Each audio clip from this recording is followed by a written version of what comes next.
Welcome to TYT Sports. Jason and Francis with you for another edition of our Pluto Rundown show. 3 wonderful clips, 3 wonderful stories. Francis, we're going to kick it off, though, in regards to the Olympics, specifically Team USA basketball, who, although undefeated as of Wednesday morning, when as we shoot this at 10:30 a.m., they do play in their quarterfinal against tonight, Argentina. Regardless, Charles Barkley has shed light onto possibly why Team USA basketball isn't dominating their opponents like they have in the past. And part of that, he believes, is roster construction. Quote, "It's not a good team to put together," Barkley, 53, told Sports360AZ.com. "If you take away DeAndre Jordan, every guy on that team is a ball-dominant guy. You see them playing a lot of one-on-one basketball. That's the thing I've noticed more than anything else. Like, you have to understand, when you put a team together like that, you have to have some role players." And continues to say, you take a guy like Kyle Lowry, who's a hell of a player. He wants to score. Kyrie Irving wants to score. Kevin Durant wants to score. DeMar DeRozan wants to score. So I think they have been really stagnant offensively. Now, he's not wrong. There's a lot of isolation one-on-one players. Most specifically, the leader of the team, at least in terms of veteran status, Carmelo Anthony, who's always been an isolation player, a one-on-one player. And, of course, you got guys like Kyrie Irving, who's not a pass-first point guard. Who's not a passer, he's a scoring first point guard. And amazingly, Chris Paul also came out and said, this is quote number 1, "The game of basketball used to be America's game. Now it's the world's game. It's not the game that it used to be. It's not that there's anything wrong with Team USA. It's just everyone else is getting better." So Chris Paul isn't necessarily targeting the roster construction. He just believes the rest of the world is getting better at basketball. What's amazing to me, though, which ties right back into Charles Barkley, Chris Paul on that team alone would make them that much better because he's a pass-first pure point guard to able to really move that offense. I actually believe with just Chris Paul, without even LeBron or Steph, who's also a score-first guard, but like those type of players, Russell Westbrook, just Chris Paul alone playing 25 minutes a night, we would be once again dominating teams.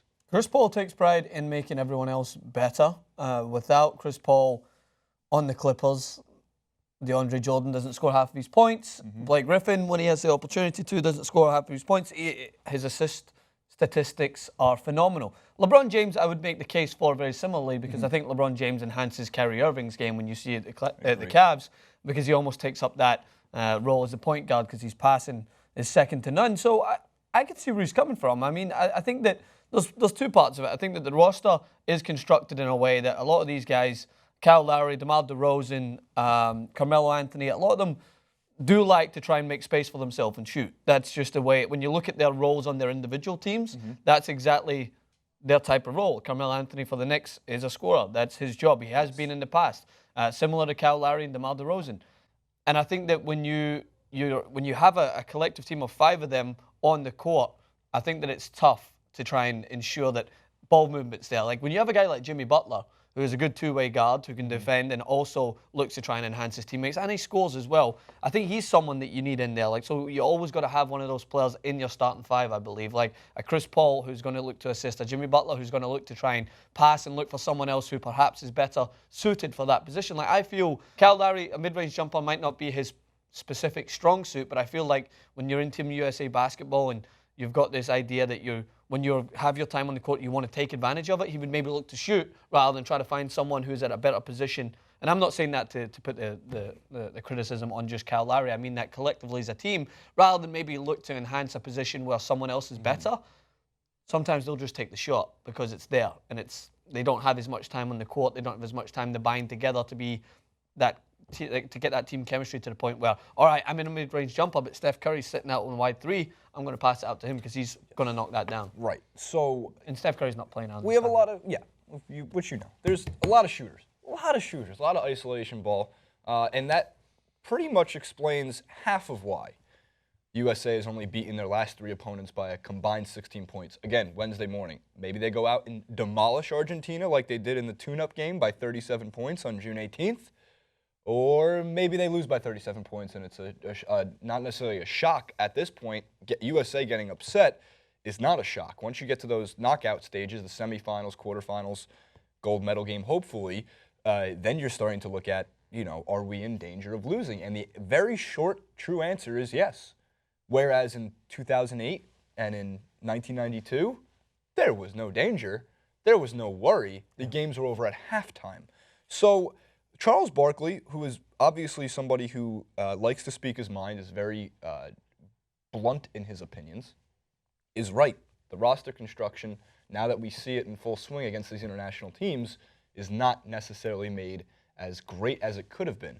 So much so that you think of, well, who could have they replaced? That's also an interesting talking point. 538 ran the numbers just to see what the point differential was between all of USA's international teams compared to their opponents. Team USA's greatest rosters on paper, the 1992 Dream Team, point per game margin, 43.8, right? We don't have an answer for the 2016 Olympics yet for a total number because this was actually ran before they started, but what they were alluding to is this might not be, as I should say, as they were saying, it's a middle-of-the-pack team, right? Yeah. World Cup, by the way, soccer fans out there, it's the FIBA World Cup basketball competition. Yeah. And then you can see the Dream Team and then the 1996 team, 2012 and 2008. I mean, a 27.9 point per game differential is light years. Yeah, but when you're let alone 40. You're going back 20+ years. The sport wasn't anywhere near as popular worldwide. Not nearly, yes. And I think that is a crucial point to take into consideration. Yes, things could be adjusted for the team, but teams are getting better. We have now the first-round draft pick resonating from Australia. That's the way we are going when it comes to this sport, is that athletes are coming from different areas. Whether or not they come here and end up wanting to play for the United States, it seems like there are athletes that are being bred worldwide, because how to breed a sport worldwide is make it popular. And how to make it popular is it needs to grow. You need to have athletes that resonate with that audience. Like, I don't think teams like Argentina or France in the future are going to ever really compete with the United States when it comes to scoring. But how do you know the game doesn't adjust and they become some of the best defensive teams around? And they find ways to try and beat them in that point. A lot of them also play together more often, like Lithuania and Serbia, who I know we mentioned when we were previewing the Olympics, and specifically on basketball, we left them out because we were keeping it to an NBA players playing for their international team standpoint. But what people were very quick to mention in our own comment section on YouTube was that teams like Lithuania and Serbia, even teams like Argentina and Brazil, they play together more often than Team USA does internationally, because Team USA is an all-star team and they have their different clubs, teams in general. But those teams that play together so often, they know each other. They know where that pass is going to be. They know where they're supposed to be defensively. And as you just pointed out, yes, as the talent pool gets better, as international play gets better, as Adam Silver, commissioner of the NBA, starts having more and more games overseas, he's following an NFL way, he's following the NFL's stance on we should start sending some teams to play a game or two in London, in France, in Glasgow, Scotland. So they're sending I know it's the Pacers, I forget who they're playing, overseas, which is great because that means the fans that go to watch that, for one, it might get some younger fans more interested. They pick up a basketball, and you also do get a superstar in seeing someone like Paul George. Like if they were to send over, the Cavs and the Warriors to play a game overseas, it would probably sell out a major stadium because people do know overseas who LeBron is, who Steph Curry is.